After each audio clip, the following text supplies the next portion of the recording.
Welcome to Lesson 5A, Atmospheric Stability.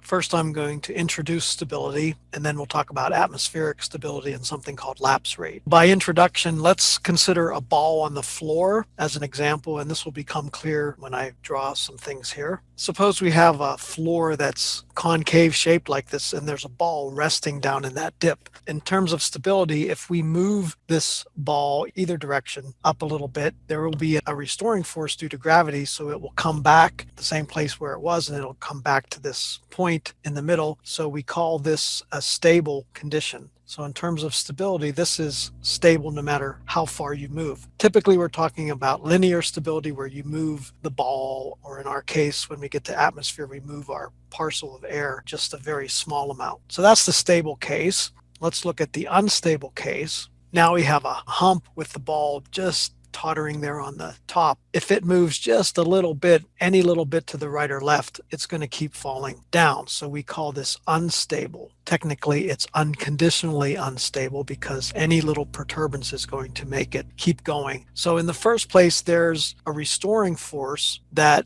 will bring the ball back to its original state. In the second case, there's no restoring force at all. Instead, it'll just keep going. Once you perturb it, it'll keep going the same direction that you had the perturbation. Then finally, we have the neutral case here, where if you move the ball to some new location to the right or to the left, it'll just stay wherever you move it. So we call this one neutral. Keep that in mind as we talk about atmospheric stability. We're going to consider now a small parcel of air. Parcel just means a little chunk of air. It could be a sphere, it could be a pancake. Use a pancake later on. That gets perturbed, a little chunk of air that gets perturbed upward in a small disturbance of some kind. Suppose this is the small parcel of air at the original location, and we're talking about Z as up. So this is Z, and gravity is down. And so we have this little parcel of air, and let's suppose some disturbance in the atmosphere, a little eddy or some kind of disturbance, moves that parcel up a little bit. And what will happen is it will also expand because P, the pressure, goes down as Z goes up. You know that from hydrostatics. As you go up in the atmosphere, the pressure goes down, and therefore this little parcel has encountered a lower pressure, so it will expand. And so let's think about the stability in terms of this same kind of idea. Is it stable, unstable, or neutral? And by the way, I color code these. Stable, I always draw blue, unstable red, and neutral green. So a stable atmosphere means the air parcel, it's bumped up, but it returns to its original location, just like that stable ball in the trough. Unstable atmosphere, if it moves up, it finds itself lighter than the surrounding air, and then it keeps going up. So there's no restoring force, but it moves even farther from the original location. And then neutrally stable, it moves up and it just stays put. So that's how we define atmospheric stability. Let's try to figure out how this works and come up with some equations for atmospheric stability. The first thing we look at is the weight and the buoyancy forces. Now, I drew pressure, and this is highly exaggerated for a small parcel, but the pressure is higher at the bottom of a little sphere like this than it is at the top due to hydrostatic pressure. Pressure decreases as you go up, or pressure increases as you go down. We learned this in fluids class. And the weight, we'll call it F sub W. The weight is equal to rho of the parcel, rho P,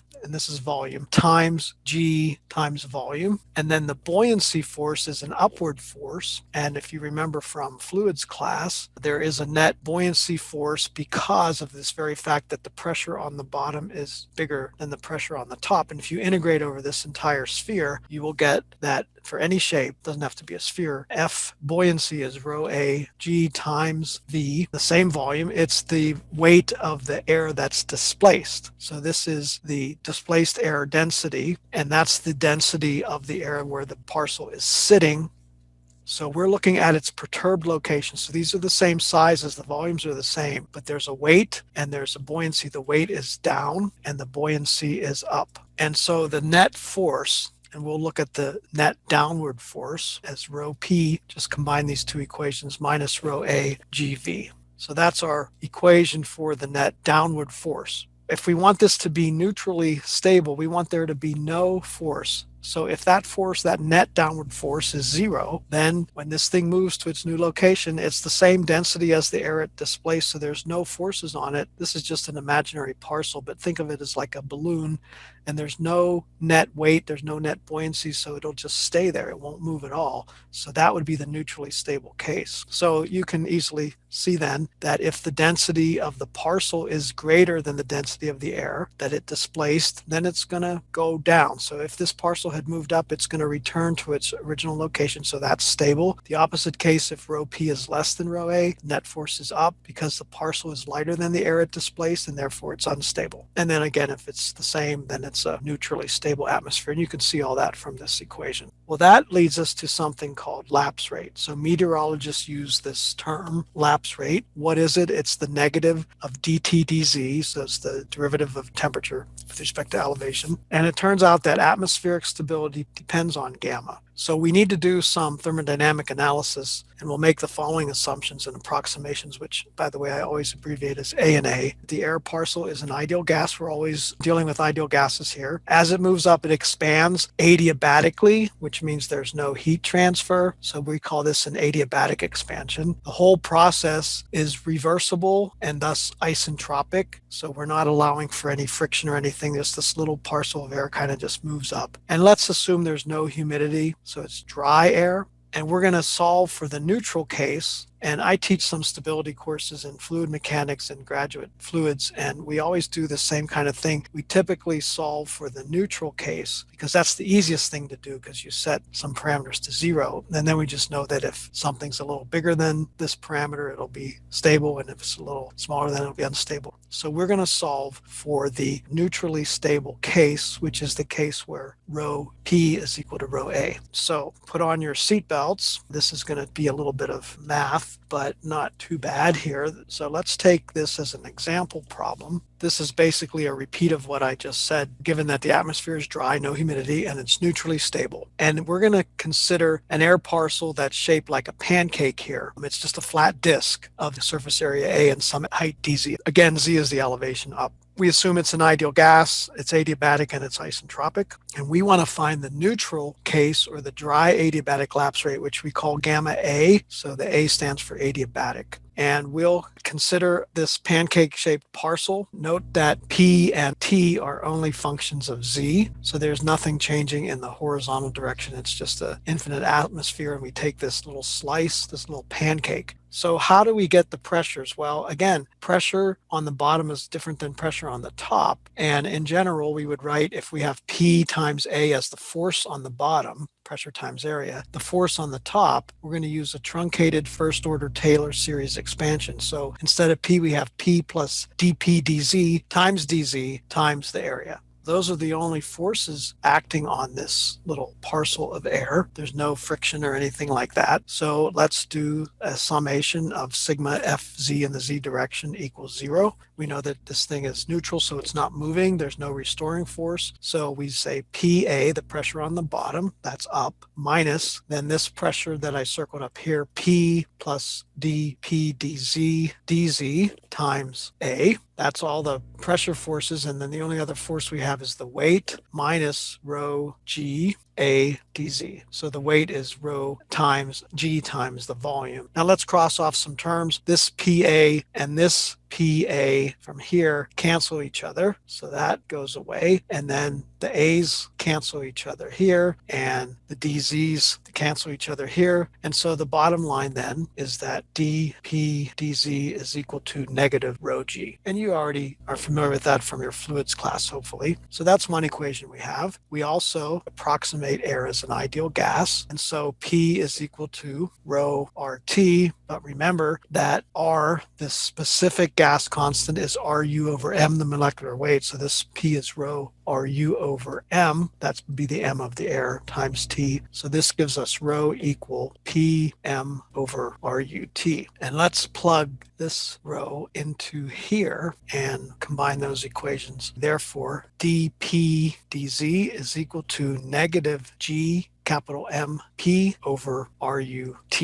So this is an equation we get just from summing forces and from the ideal gas law. I'm going to call that equation 1. Now let's think back to our thermo class, and this hopefully is review. So for some of you, this may need some dusting off of your thermodynamics book. You may remember that for an adiabatic isentropic process, so we're assuming both of those, this equation is valid. So P is some reference pressure and T naught is some reference temperature. So it's P equal P naught times T over T naught to the exponent K over K minus 1, where K is the ratio of specific heat, CP over CV. Some textbooks use gamma. Thermo people typically like to use K, and fluids people typically like to use gamma, but those mean the same thing. And now we can take the derivative of both sides, since P and T are both functions of Z only, as I mentioned before. So I did the algebra here to save some time from writing, but I typed it up. So dP dZ, just take the dP dZ on the left side. P naught's a constant, T naught's a constant. So K over K minus 1, put the exponent here, then take that exponent minus 1, and then we have to take the derivative of what's inside, which is 1 over T naught, and then using the chain rule, dt dz, and that reduces to this. And then now we recognize that this grouping of terms is the same as this grouping of terms. I did that purposely so that this whole thing is just P. And so then we end up with this when you plug that in. And here's another equation for dP dz. So we have equation 1 and we have equation 2 for dP dz. And now all we have to do is equate 1 and 2. We combine these two since they're both equal to dP dz, and do a little bit of algebra. Remember, we want to find gamma. So gamma, which is the lapse rate, is negative dt dz equal negative K minus 1 over K. So this is just simple algebra. I plugged in equation 2 first and solved for dt dz. And then I plugged in equation 1 up here for dP dz. Notice that the two negative signs will cancel and we end up with this.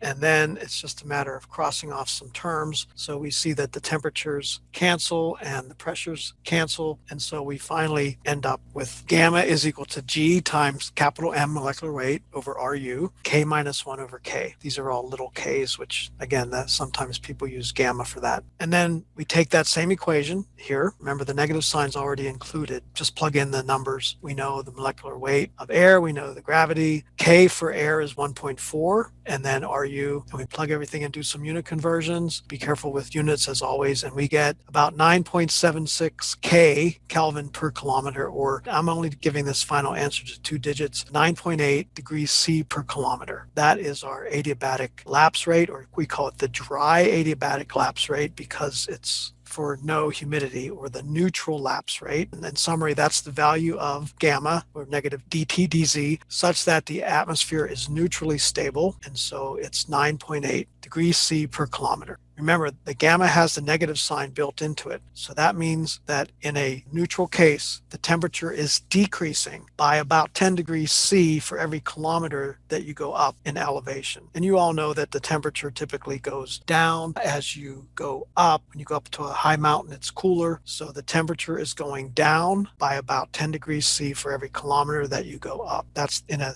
neutral atmosphere, neutral lapse rate. So going back to the stable, unstable, and neutrally stable with color coding, here's our dry adiabatic rate. So if gamma is less than gamma A, it's stable. If it's greater than gamma A, it's unstable. And if it's equal to gamma A, it's neutrally stable. And this is best illustrated with a sketch here. What I'm doing is plotting Z, elevation, and I'm plotting T on the horizontal axis as a function of elevation. In all the cases that I do, I will be drawing the neutral case as green, or keeping that same color coding. Neutral is green, red is unstable, blue is stable. And you can see that we have the neutral dry adiabatic case here, about 9.8 degrees C. Now the normal, this is the purple one, is the normal or standard. This is just average or typical over a year in several locations in the world. So that's why we're only giving 2 significant digits here. But a typical lapse rate is about 6.5 degrees C per kilometer, which is a little more than half of the neutrally stable case, or the dry adiabatic lapse rate. So what does this all mean? Well, anything to The left of the dry adiabatic lapse rate is unstable, and we color that red. So like this line here is red and it's unstable. Why is it unstable? Well, you look at the temperature down near the ground, we have a high temperature, and then at the top we have a very small temperature. So temperature is decreasing rapidly. So what does that mean? Well, think about it. Hot air tends to rise, so hot air near the bottom tends to rise up. Cool air near the top tends to want to fall. So you get these big eddies that form. You get a lot of up and down movement and very unstable atmosphere. So again, in terms of our parcel, if a little parcel suddenly moves up, he's going to be hotter than his surroundings, so he's going to keep going up. In fact, it's very unstable. By the same token, if a little parcel happens to fall down just a hair, he's heavier than his surroundings, so he's going to fall much faster down. So this is unstable. Anything to the right of this neutral case is stable.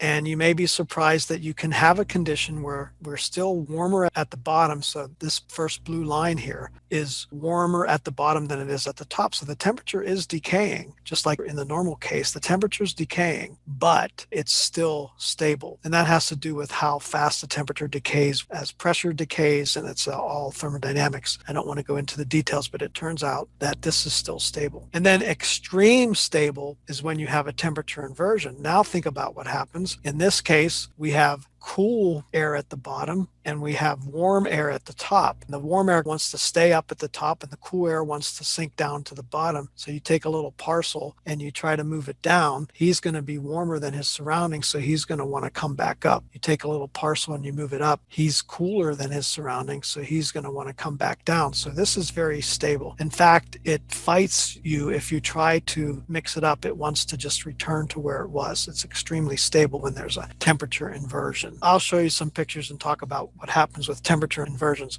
Why are we doing all this? Because it matters greatly for the stability of plumes and how plumes from smokestacks dissipate and diffuse in the atmosphere. Just one quick comment here. This normal standard lapse rate, this purple one, is stable. That is also a stable condition. So most of the time, the atmosphere is stable. But you can have conditions where it's very unstable or super adiabatic and very stable or sub-adiabatic. Those are just fancy terms for these stabilities. Just one final comment. Everything we did so far is for dry air where there's no humidity. What happens in a humid atmosphere? Well, it gets much more complicated because some of this water vapor can condense as the temperature goes down, or vice versa. It can go from a liquid to a vapor. It can evaporate, and that requires heat, either heat added or heat taken away, depending on which way you're going. Either way, it's no longer adiabatic. And so all that analysis we did up above where it was isentropic and adiabatic is no longer valid. So this requires a lot more physics, and I'm not going to do that analysis. I'll just indicate there's a lot of work to do that, and I'm not even going to give you an equation. I'm just going to say that it turns out that gamma for humid air, the neutral, we're talking about neutral in both cases, the neutral humid air one is less than gamma for the neutral dry air. And how much, the actual numerical value depends on the relative humidity, of course. So if it's not very humid, it'll be closer to this, and if it's very humid, it'll be a lot smaller. But it's typically not a whole lot. So for example, I'll say typical example for some humid air, maybe 9.0 degrees C per kilometer compared to the neutral cases 9.8 degrees C per kilometer. So it's not like it drops to 2 degrees C per kilometer or something like that. It's smaller, but not order of magnitude smaller. So we'll look at some plumes and how atmospheric stability affects plumes in the next lesson. Thank you for watching this video. Please subscribe to my YouTube channel for more videos.